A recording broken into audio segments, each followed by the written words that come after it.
Electoral bonds విషయంలో ఎవరికి తోచినట్టు వాళ్ళు రాసుకుంటున్నారు, కానీ అసలైనటువంటి కీలకమైన అంశం మిస్ అవుతున్నాం.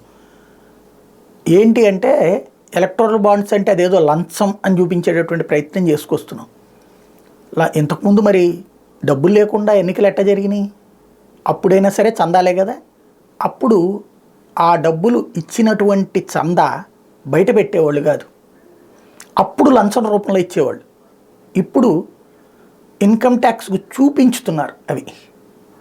అట్లాగే పార్టీలు కూడా ఎంత వచ్చినాయో ఎప్పుడు బయట పెట్టేవి కాదు, అప్పుడు బ్లాక్ మనీ నడిచేది. ఇప్పుడు చట్టబద్ధంగా చూపెట్టుకుంటున్నారు. కాబట్టి దాని మీద ఎవరి అభిప్రాయం వాళ్ళది, నేను దాంట్లో విభేదించను. ఒక్కొక్కళ్ళు అట్టట్టిస్తారు ఇట్టట్టిస్తారు, ఇవన్నీ మాట్లాడుకునే వాళ్ళు ఇష్టం, మాట్లాడుకోవచ్చు. కాకపోతే ఇప్పుడు ఆంధ్రప్రదేశ్లో బాగా ప్రచారంలో ఉన్నది ఆంధ్ర తెలంగాణలో మెగా సంస్థ, తెలుగు వాళ్ళకి సంబంధించినటువంటి సంస్థ, దేశవ్యాప్తంగా అద్భుతమైనటువంటి ప్రాజెక్టులు చేస్తుంది.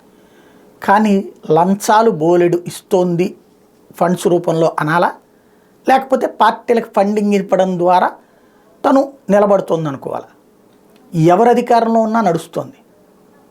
ఇప్పుడు మొన్నటిదాకా తెలుగుదేశం అధికారంలో ఉన్నప్పుడు పట్టిసీమ కట్టింది వాళ్ళే కదా, తర్వాత జగన్ అధికారంలోకి వచ్చాక పోలవరం కడుతుంది వాళ్ళే కదా. అంటే ఎవరు అధికారంలో ఉన్నా సరే వాళ్ళని మేనేజ్ చేస్తుందా, లేకపోతే పని తెలుసు కాబట్టి వాళ్ళకి ఇస్తున్నారా, నడుస్తుంది. మెగా వాళ్ళు కర్ణాటకలోనూ ప్రాజెక్టులు చేశారు, తమిళనాడులోనూ ప్రాజెక్టులు చేశారనడానికి సాక్ష్యం.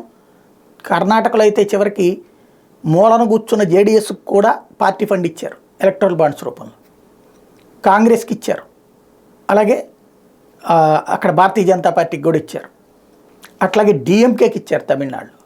ఇప్పుడు ఆంధ్రప్రదేశ్లో వైఎస్ఆర్ కాంగ్రెస్ పార్టీకి ఎంత ఇచ్చారు, తెలుగుదేశం పార్టీకి ఎంత ఇచ్చారు, అది మాత్రం ఈనాడు రాయాల, జ్యోతి రాయాల, సాక్షి రాయాల. ఎందుకు? వీళ్ళ పార్టీలు నెత్తిన పెట్టుకునే పార్టీల వ్యవస్థలు కాబట్టి. మెగా వాళ్ళు అసలు వీళ్ళిద్దరికీ ఎంత ఇచ్చారు, ఇవ్వలేదు అని చెప్తే అంతకంటే వెరితనం ఏమి ఉండదు.